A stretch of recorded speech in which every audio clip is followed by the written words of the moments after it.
Curfew শিথিলতার সময় বৃদ্ধি এবং অফিস আদালত খুলে দেওয়ার পর যশোরের জনজীবন অনেকটাই স্বাভাবিক হয়েছে।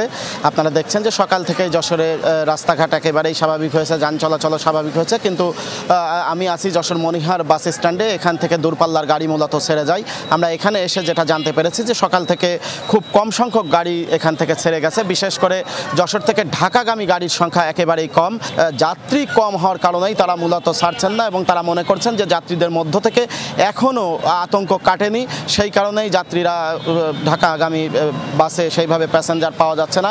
কারণ হিসেবে তারা মনে করছেন মানুষের মন থেকে আতঙ্কটা আসলে দূর করা দরকার এবং মানুষ পর্যবেক্ষণ করছে। যদিও আজকে কিছুক্ষণ আগে যশোরে আইন শৃঙ্খলা একটি সভা হয়েছে, সেই সভাতে পুলিশের পক্ষ থেকে, জেলা প্রশাসনের পক্ষ থেকে, বিজিবি এবং সেনাবাহিনী সকলের পক্ষ থেকে কিন্তু জনগণকে আশ্বস্ত করা হয়েছে যে পরিস্থিতি স্বাভাবিক হতে চলেছে এবং এই স্বাভাবিক পরিস্থিতির মধ্যে সব ধরনের নিরাপত্তা তারা জনগণকে দেওয়ার জন্য প্রস্তুত রয়েছে।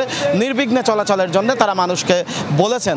কিন্তু পথে স্থানীয় যে কাজগুলো করছেন সেখানে তারা চললেও দূরপাল্লার গাড়ির কিন্তু সেই মাত্রায় নেই এবং সকালে 5টি গাড়ি ঢাকার উদ্দেশ্যে ছেড়ে গেছে, খুলনা বা অন্যান্য রুটে ওই ঠিক সমসংখ্যক গাড়ি ছেড়ে গেছে।